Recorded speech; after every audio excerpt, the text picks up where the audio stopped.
मियनार्ड Luna के पास पहुंच चुका है और क्लैन भी उसे बचाने के लिए यहां मौजूद नहीं है। अब सवाल यह है कि क्या एलिसिया अकेले मियनार्ड का सामना कर पाएगी या मियनार्ड लूना को उससे छीनने में कामयाब हो जाएगा। चलिए देखते हैं कि आखिर क्या होता है। लूना रोने लगता है। एलिसिया उससे पूछती है, क्या तुम बुलेट आर्मी के साथ हो और आखिर तुम सेकंड फ्लोर पर कैसे आई? तनी जवाब देती है, मैं बुलेट आर्मी की बहुत ताकतवर विजार्ड हूं। मैं यहां सेकंड फ्लोर पर कुल्हाड़ी की मदद से आई हूं। अपनी पावर्स से मैं आयरन जैसी किसी भी चीज को अट्रैक्ट और रिपेल कर सकती हूं। मतलब अगर मैं इसे पकड़कर रिपेल करूं तो मैं उसकी मदद से उड़ सकती हूं। तनी फिर लूना को एक मेडिसिन खिलाने लगती है जिससे वह यह पता कर सकती है कि किसी के अंदर मैजिकल टैलेंट है या नहीं। अगर टैलेंट होगा तो आंखों का रंग बदल जाएगा, लेकिन अगर नहीं तो व्यक्ति मर सकता है। नेल जोर जोर से चीखते हुए रोकती है और एलिसिया रूम की तरफ भागती है। तभी मियनार्ड अपने इंसेक्ट की मदद से एलिसिया पर हमला कर देता है, हडन के बच्चे के साथ एक फेमस वॉचमैन। मुझे नहीं पता तुम कौन हो, इसलिए अब तुम्हारे मरने का वक्त आ चुका है। लूना दवाई नहीं खा रहा होता और नेल खुद को छुड़ाने की कोशिश करती है।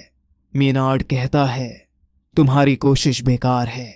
मेरी पावर एक गुस्से में आई बुल को भी रोक सकती है और यहां 2 आयरन बैट्स हैं जो 2 बुल से भी ज्यादा स्ट्रांग हैं।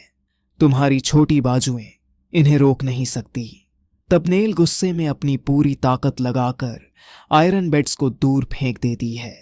एलिसिया उस इंसेक्ट के हमले से बच जाती है और उसे लात मारकर नीचे फेंक देती है।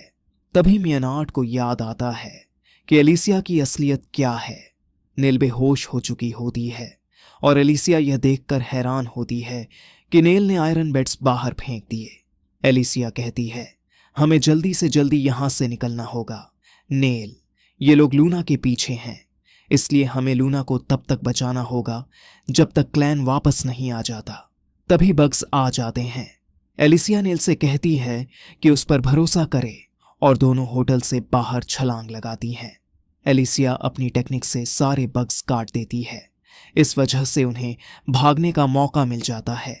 नेल एक्स के जरिए उन पर हमला करती है, लेकिन बग्स के बीच में आने की वजह से एलिसिया और नेल बचकर निकल जाती हैं। एलिसिया सोचती है, इन बग्स के रहते मैं आगे नहीं बढ़ सकती, इसलिए मुझे मियनार्ड से कहकर इन्हें रोकना पड़ेगा। लेकिन अब यह समझ नहीं आ रहा कि वह लड़की इतनी ताकतवर कैसे है। तभी एलिसिया देखती है कि बग्स उनका पीछा नहीं कर रहे हैं। समझ में आता है कि बग्स सिर्फ होटल को घेरने का आर्डर पाकर आए थे। एलिसिया और नेल जंगल की तरफ भागने लगती हैं ताकि टाउन से बाहर निकल सकें, लेकिन वहां और भी बग्स होते हैं जो उन्हें फिर से घेर लेते हैं। मैं अपनी टेक्निक बार बार इस्तेमाल नहीं कर सकती, इसलिए मैं इन सबको मार नहीं पाऊंगी। हमें अभी यहां छुपना पड़ेगा। लूना की सुरक्षा हमारी पहली प्राथमिकता है। हमें ऐसी जगह ढूंढनी होगी जहां बग्स एंटर ना कर सकें। तभी ने और एलिसिया छुपने की जगह ढूंढने निकल पड़ती हैं। मियनार्ड कहता है, मुझे माफ करना पर वो सभी लोग अब भाग चुके हैं। क्या तुमने उस बेबी का मैजिक टेस्ट किया? नहीं, उस स्ट्रांग लड़की ने मुझे रोक दिया। लगता है हमने उन दोनों को अंडर एस्टिमेट किया। उस लड़की के पास तलवार और आई पैच है। उसका नाम एलिसिया है। जब जनरल ड्रेल ने उसके पिता से लड़ाई की थी, मैं वहीं था। मुझे पूरा यकीन है कि वही है। और वैसे भी एक हीरो किसी ऑर्डिनरी बच्चे के साथ ट्रैवल तो नहीं करेगी। मतलब हमें कोई टेस्ट करने की जरूरत नहीं। मियनार्ड हंसता है और सभी को टाउन के बीच में इकट्ठा करता है। बुलेट के सोल्जर्स ने हमें यहां क्यों इकट्ठा किया? तुम सिर्फ 4 लोग हो और हमारे पास सबके पास हथियार हैं। ये मत सोचो कि तुम इन कीड़ों से हमें डराओगी। अगर लड़ना है तो मैं तैयार हूं, पर पहले बताओ आखिर तुम इस कंट्री में क्या कर रही हो? एलिसिया जवाब देती है, अगर तुम्हारा किंग गैम्बल के कारण ना मरा होता तो हम यहां कभी नहीं आते। तुम्हें लगा होगा कि हमारी आर्मी जबरदस्ती घुसी है, लेकिन हम यहां तुम्हें और तुम्हारी जगह को बचाने आए हैं। डार्क बीस्ट का किंग तुम्हारे नेशन के कैपिटल पर हमला करने वाला है।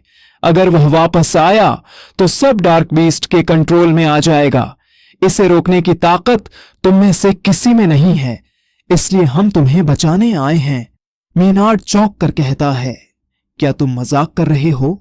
तुम ही यहां बग्स लेकर आए और हमारे साथी को भी मार दिया। अब इसे कैसे एक्सप्लेन करोगे? माफ करना, वो बस एक्सीडेंट था। हम एक डेंजरस क्रिमिनल को फॉलो कर रहे थे। वह हाइडन और पूरे मैनकाइंड का दुश्मन है। वह 13 हीरोज में से एक है जिसकी वजह से यह सब हो रहा है। अब चलो मिलकर उस हीरो एलिसिया को पकड़ते हैं। तभी बुलेट की आर्मी एक रिवर क्रॉस कर रही होती है और ड्रेल को पता चलता है कि एसलीन की आर्मी उनका इंतजार कर रही है। वह बाहर आने के लिए कहता है। एसलीन का कमांडर रोड बुलेट की आर्मी पर हमला करता है। अपने भाले की ताकत से पूरी रिवर को जमा देता है ताकि उनके पैर जम जाए। इसके बाद एसलीन की आर्मी उन पर हमला करती है। रोड्स की योजना से 6000 की एसलीन आर्मी 500 बुलेट सोल्जर्स पर भारी पड़ जाती है। हीरो रॉयस के डिसेंडेंट कहते हैं, तुम सच में इंप्रेसिव हो। तुम्हारे पास जो भाला है वो फ्रॉस्ट फ्लावर है। एक बार हीरो रॉयस ने इसके मदद से डार्क बीस्ट की पूरी आर्मी को हराया था। अब तुमने इसकी पावर मास्टर कर ली है, लेकिन इसके मैजिक से पूरी रिवर को जमाया नहीं जा सकता। इसलिए तुमने अलग अलग जगह विजार्ड्स खड़े कर रखे हैं जिन्होंने पहले रिवर का टेम्परेचर घटा दिया था। इस वजह से तुम इसे फ्रीज कर पाए। तभी रोड्स ड्रेल पर हमला करता है और ड्रेल अपनी तलवार से हमले को रोकता है।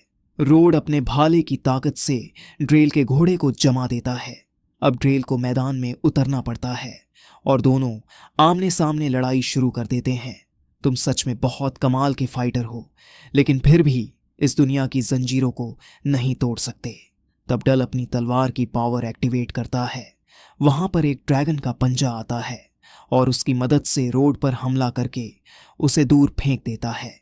एसलीन की आर्मी भी रोड्स की मदद के लिए आगे बढ़ती है, लेकिन डल अपनी पावर से न केवल एसलीन की आर्मी बल्कि अपने साथियों को भी उड़ा देता है। वह कहता है, जो लोग इतने कमजोर हैं कि मर जाएं, उन्हें दुनिया के पार जाने का कोई हक नहीं है। और तुम आखिरकार किन जंजीरों की बात कर रहे हो? तुम क्या करना चाहते हो? मैं हीरोज के लिए कई लेजेंड्स को डिस्ट्रॉय करना चाहता हूं।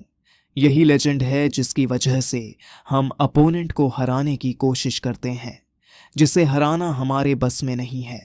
तुम्हारे ग्रेट ग्रैंडफादर और मेरे पुराने दोस्त भी इसी लेजेंड पर भरोसा करते थे, लेकिन फिर भी हार गए। अब मैं उसे चेंज करने आया हूं। तब ड्रेल रोड्स को जिंदा छोड़ देता है ताकि वह दुनिया को बदलते हुए देख सके और अपनी आर्मी लेकर वहां से चला जाता है। तभी क्लेविटीज की एंट्री होती है। उसकी दहाड़ से सभी डर जाते हैं। तो क्या तुम हो ड्रेल? सही कहा, पर साउथ के लॉर्ड को मुझसे क्या काम है? बस एक सवाल है, जो मैजिक तुम अभी यूज कर रहे हो वो कहां से आया? ड्रेल जवाब देता है, क्या तुम बस यही पूछने आए हो? मुझे लगा था कि डार्क बीस्ट के लॉर्ड को और काम होंगे। क्लेविटीज कहता है, एक लॉर्ड को अपनी टेरिटरी में हुई किसी घुसपैठ पर रिसॉन्ड करना चाहिए। अगर कोई मेरी टेरिटरी को नुकसान पहुंचाएगा तो उसे भी नेशन के किंग की तरह मेरे हाथों मरना पड़ेगा। यही इस दुनिया का लॉ है।